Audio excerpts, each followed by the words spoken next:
headlines around the world after her success on America's Got Talent. She used vibrations from the floor to pick up the beat, although she could hear nothing. And what's your name? Mandy Harvey. And who's this? My interpreter. I lost all my hearing when I was 18 years old. Wow. And how old are you now? 29. So it's 10 years. I have a connective tissue disorder, so basically I got sick and my nerves deteriorated. I've been singing since I was 4, so I left music after I lost my hearing and then figured out how to get back into singing with muscle memory, using visual tuners and trusting my pitch. So your shoes are off because you're feeling the vibration. Is that how you're following the music? Yeah, I'm feeling the tempo, the beat through the floor. And Mandy, what are you going to sing? I'm gonna sing a song that I wrote called Try. After I lost my hearing, I gave up. But I want to do more with my life than just give up. So. Good for you. Good for you. Okay, well, look, this is your moment, and good luck. I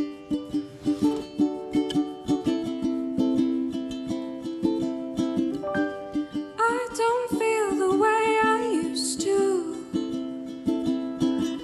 The sky is grey, much more than it is blue.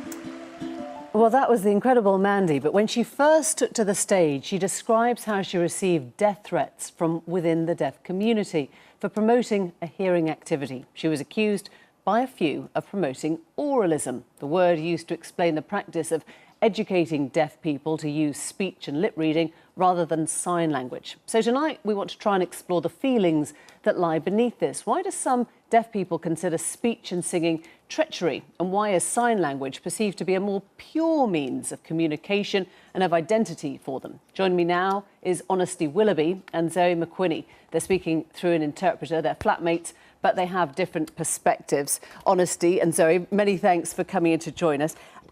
No one's talking about death threats, but what did you make of this row, Zoe? Well, in terms of the death threats, really, in the American deaf community, that it is showing that they're quite frustrated, that there are an element of people there that are quite frustrated. There is an organisation that are based in America, and they're very, very strong in terms. Their name is AGB, and what it is that their promotion of oralism is very, very strong. And they lie about their research, and really, deaf people are fed up. They do seem to, I mean, hearing people think that oralism is the way forward and it's positive, but deaf people are fed up of it. Honesty. And for me, linking to that, I'm really quite disappointed with what happened.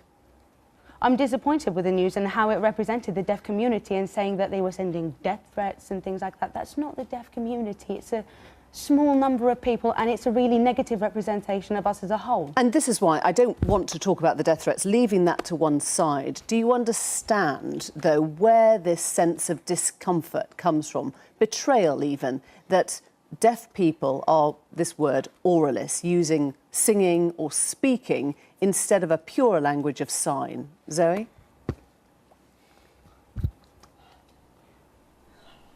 I think in America, in America's Got Talent, in that programme, I mean, with that individual with her beautiful voice, which is spectacular, and deaf people that know sign language, I mean, they don't really know exactly.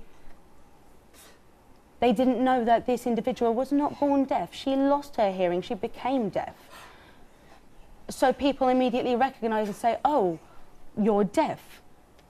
And it's just that same scenario repeating itself again. And singing for us is it's not accessible. OK, so signing is a purer form for you in the deaf community of communicating, because it's a world that you're always part of all the time. Is that the point?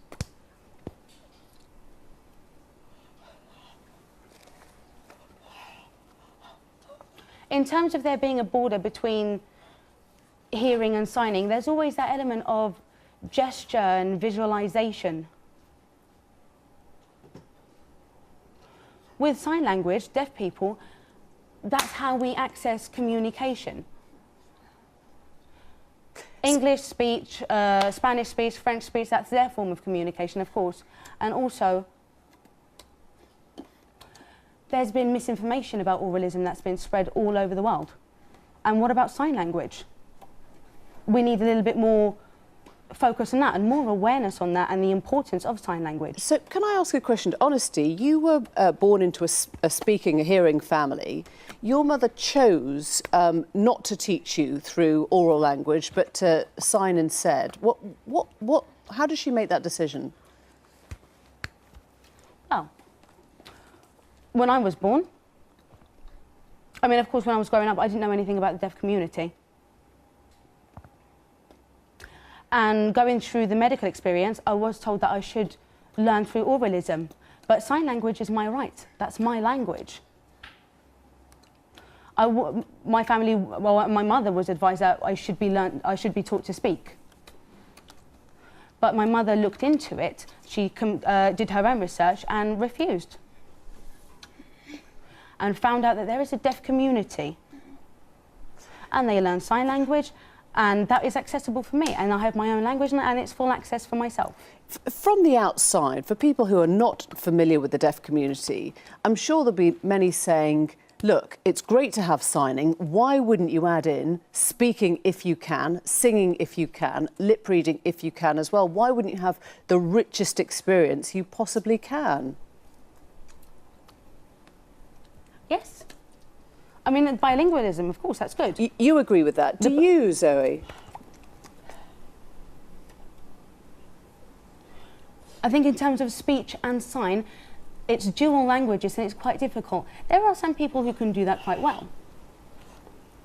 But to do that at the same time, it's impossible because you lose focus on one language. But in terms of the grammar, the structure, the syntax, everything that's linked that creates a language is totally different. But does it feel then like... It's almost like patting your head and rubbing your tummy. It's doing two different things at the same time.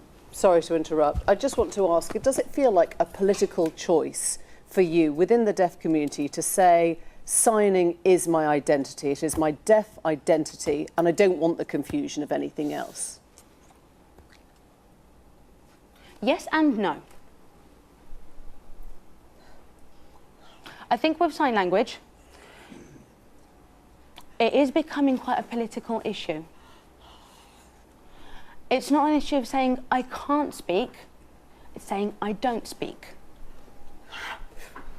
Because the hearing community, of course, it's quite powerful.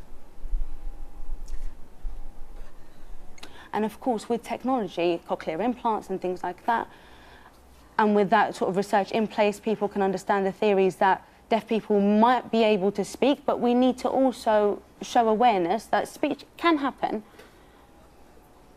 I mean, for example, my family's deaf, they all sign. And sign language exists in the wider community as well.